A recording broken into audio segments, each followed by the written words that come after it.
बिस्मिल्लाहिर्रहमानिर्रहीम। अस्सलाम वालेकुम स्टूडेंट्स। आज जमात पंजम का जो हमने काम करना है वो है हमारा मेरा गांव मेरा घर के अनुमान से कल हमने इसकी पढ़ाई की थी और आज हम इसके मश्की सवालात करेंगे। ठीक है, उम्मीद है आपने अल्फाज के मानी बहुत खुश हाथ लिखे होंगे और आपको समझ आ गई होगी। तो इसमें सवाल नंबर 1 में सबक के मुताबिक दर्जा सवालात के जवाब दीजिए। ये तकरीबन तादाद में 7 हैं, 7 सवालात हैं। ठीक है, तो इनके मैंने मुख्तसर जवाबात लिखे हैं, तो लीजिए आप भी सुने। गांव के लोग घर में कौन कौन से जानवर पालते हैं? गांव के लोग घर में कौन कौन से जानवर पालते हैं? तो जवाब नंबर 1 है गांव के लोग घरों में मुर्गियाँ बच्चों जानवरों में शामिल नहीं होती, वैसे ये परिंदों में शामिल होती हैं, लेकिन अमूमन घरों में मुर्गियाँ रखी जाती हैं उनके अंडे हासिल करने के लिए। ठीक है, और इसलिए मुर्गियाँ, बकरियाँ, भैंस और गाय वगैरह पाले जाते हैं। इसके बाद जवाब नंबर 2 है अहमद के अबू और चचा खेतों में कैसे हल चलाते हैं? यानी कि ये मौजूदा पूछ रहे हैं कि पहले वो लोग बैलों से हल चलाते थे, लेकिन अब उन्होंने ट्रैक्टर खरीद लिया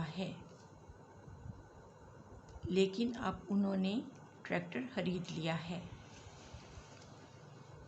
गांव के मेले में कौन कौन सी तफरीहात होती हैं? तो बच्चों सुने, गांव के मेले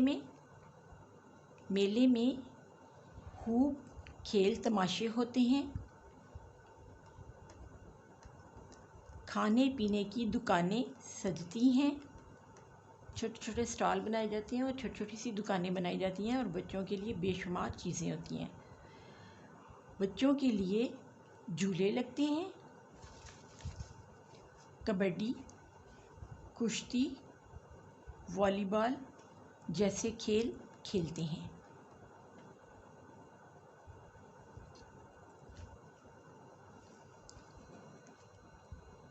गांव में ईद का त्यौहार कैसे मनाया जाता है? तो बच्चों गांव में ईद का त्यौहार भी मेले की तरह मनाया जाता है। गांव में ईद का त्यौहार मेले की तरह मनाया जाता है। सवाल नंबर 5 है गांव के लोग एक दूसरे का बहुत ख्याल रखते हैं। गांव के लोग एक दूसरे का बहुत ख्याल रखते हैं, मिसाल से वाज़िया कीजिए, यानी कि आपने बताना है कि वो किस तरह ख्याल रखते हैं। गांव के लोग एक दूसरे का बहुत ख्याल रखते हैं। इसकी मिसाल ये है कि अगर गांव में कोई शख्स बीमार हो जाए तो सब गांव वाले उसकी तीमारदारी और इजाज़त करते हैं। बच्चों तीमारदारी का मतलब होता है देखभाल करना, उसका इलाज करना, और इजाज़त का मतलब होता है हाल पूछना। ठीक है, उसकी तीमारदारी और इजाज़त करते हैं।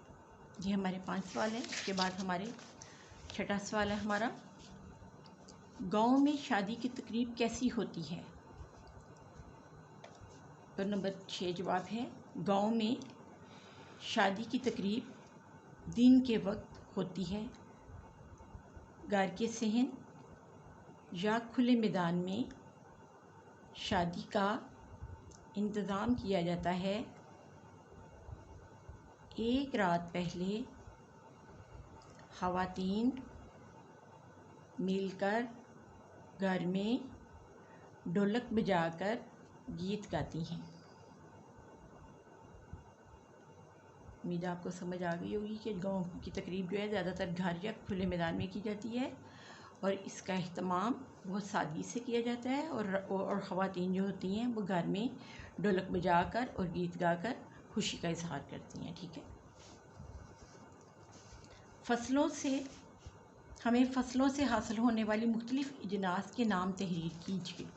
फ़सलों से हासिल होने वाली मुख्तलिफ़ अजनास के नाम तहरीर कीजिए। अजनास यानी कि वो चीज़ें जो हमारी खुराक में शामिल है, हमारा अनाज वगैरह। तो फ़सलों से हासिल होने वाली अजनास में जो असल तौर और अहम है ना, सबसे अहम है गंदम, चावल, कपास, गन्ना वगैरह शामिल हैं। बच्चों वैसे तो हमारी बहुत सी अजनास हैं, ज्वार, बाजरा और जौ वगैरह भी शामिल हैं, और भी बेशुमार दालें शामिल हैं, सब्ज़ियां और फल भी शामिल हैं। लेकिन ये जो अहम चार हैं, मैंने आपको सिर्फ वही लिखवाई हैं ताकि आपका जवाब मुख्तसर हो। उम्मीद है कि ये आपको मुश्किल नहीं लगेंगे और लिखने पर फ़ौरन याद हो जाएंगे। और आपने ये बहुत खुशहाल काम करना है और बच्चों साथ साथ याद भी करना है, ठीक है।